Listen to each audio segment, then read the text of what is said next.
అందరికీ నమస్కారం అండి. Welcome back to Saubhagya kitchen. ఈరోజైతే బీట్రూట్ హల్వా చేస్తున్నా. ఇదైతే చాలా హెల్దీ అండ్ టేస్టీ కూడా. మనం ఇంట్లో ఉండే ఇంగ్రీడియంట్స్తోనే ఈజీగా చేసుకోవచ్చు. చాలా తక్కువ టైంలో కూడా రెడీ చేసుకోవచ్చు. అది ఎలాగో చూపిస్తాను రండి. ముందుగా బీట్రూట్ని ఇలా పీల్ చేసుకోవాలి. తొక్క మొత్తం అంతా ఇలా పీల్ చేసుకుని వాష్ చేసుకోవాలండి. ఇది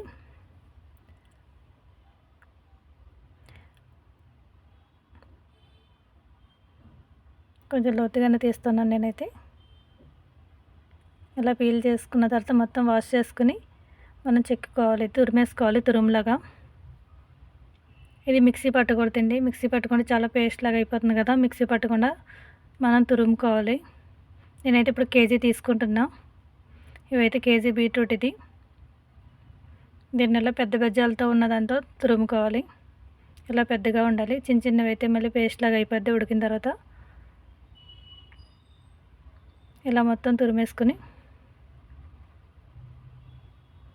పక్కన పెట్టేసుకుందాం. తురిమేసింది మొత్తం. నేను కేజీ బీట్రూట్గా మొత్తం తురిమేసానండి. ఇది కంప్లీట్ అయిపోయింది. ఇప్పుడు స్టవ్ మీద ఒక కడాయి పెట్టుకొని దాంట్లో 2 స్పూన్లు గీ వేసుకుంటున్నాం.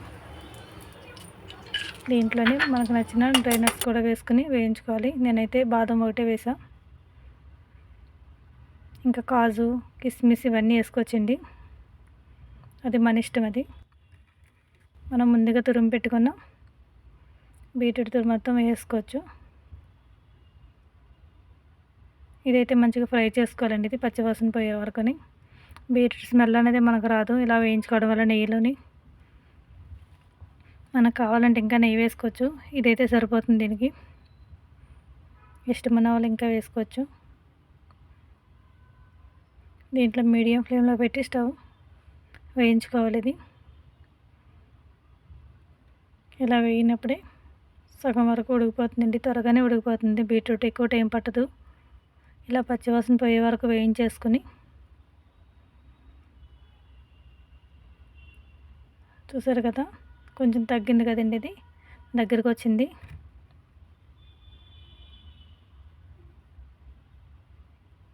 ఉడుకుతుంది కూడా మంచిగా.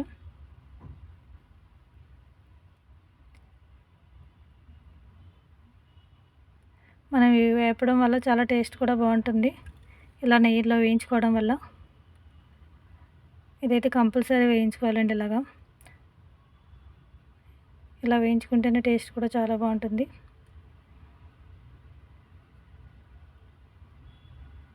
ఇప్పుడు చాలా వరకు వేగిపోయింది. ఇది ఇలా అయితే సరిపోతుందండి. ఇప్పుడు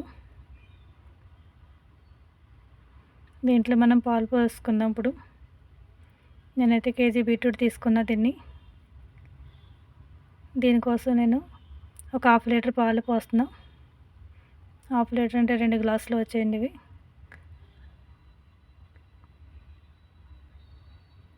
1/2 లీటర్ వేసాను పాలు నేను. మనం ఇంకా తక్కువ వేసుకోవచ్చు, ఎక్కువ వేసుకోవచ్చు, అది మన ఇష్టం. నేనైతే 1/2 లీటర్ సరిపోతుందని వేసాను దీంట్లో. ఇదైతే మూత పెట్టేసి కొంచెం ఉడికించేసుకుందాం.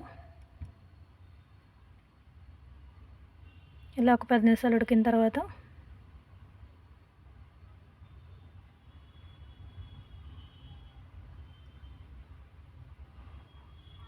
ఇది పాలలో కూడా ఉడకడం వల్ల టేస్ట్ ఉంటుందండి. ఇది వాటర్ అయినా అవసరం లేదు. దీంట్లోని మనం బెల్లం కూడా వేస్తాం కదా, మళ్ళీ వాటర్ వచ్చేస్తుంది. బెల్లం వాటర్ కూడా. మళ్ళీ ఒకసారి మూత పెట్టేసుకుని ఉడికిద్దాం కొంతసేపు. చాలా వరకు ఉడికిందండి. ఇది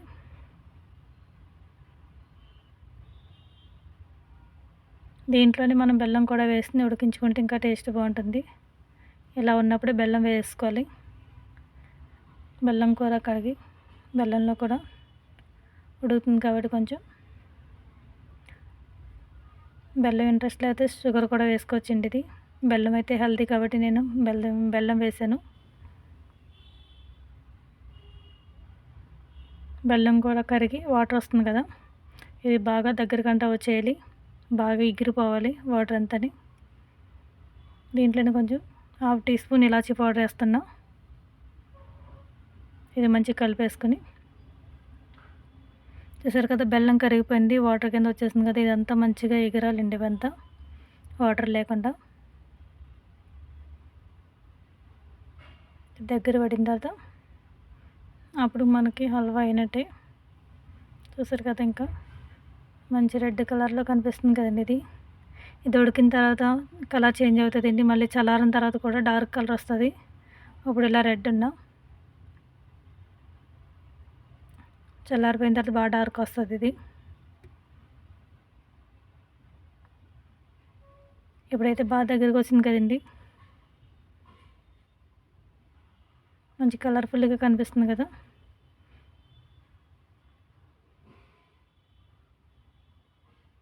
ఇంకొంచెం దగ్గరికి వస్తే అయిపోయినట్టే. దీంట్లోనే కొంచెం మనం ముందుగా వేయించుకున్న బాదం వేసాం. దీంట్లోనే ఒక స్పూను నెయ్యి కూడా వేసుకోవచ్చు. ఇది ఆప్షనల్, వేసుకోవాలంటే వేసుకోవచ్చు, మన ఇష్టం. అది మిస్ అయినట్టుంది క్లిప్. ఇది నెయ్యి కూడా వేసాను ఒక స్పూన్ నేను. అంతే, మన బీట్రూట్ హల్వా రెడీ అయిపోయింది. ఇలా కడాయి కనిపించేటట్టు వస్తే సరిపోతుంది. స్టవ్ ఆఫ్ చేసుకుని సర్వ్ చేసుకుందాం. చూసారు కదా, కొంచెం చల్లారిన తర్వాత డార్క్ కలర్ వచ్చిందండి హల్వా అయితే. వేడిగా ఉన్నప్పుడు ఒకలాగా, చల్లారిన తర్వాత కలర్ చేంజ్ అవుతుంది. టేస్ట్ అయితే మాత్రం చాలా బాగుంటుందండి. ఇది కంపల్సరీ ట్రై చేయండి. ఇది తినడం వల్ల హిమోగ్లోబిన్ లెవెల్స్ పెరుగుతాయి, స్కిన్ కూడా బాగుంటుంది, గ్లో వస్తుందో బీట్రూట్ వల్ల. నా వీడియో నచ్చితే లైక్ చేయండి, షేర్ చేయండి, సబ్స్క్రైబ్ చేయడం మర్చిపోకండి. ఎలా ఉందో కూడా చేసి కామెంట్ చేయండి, ట్రై చేసి ఒకసారి. Thank you for watching.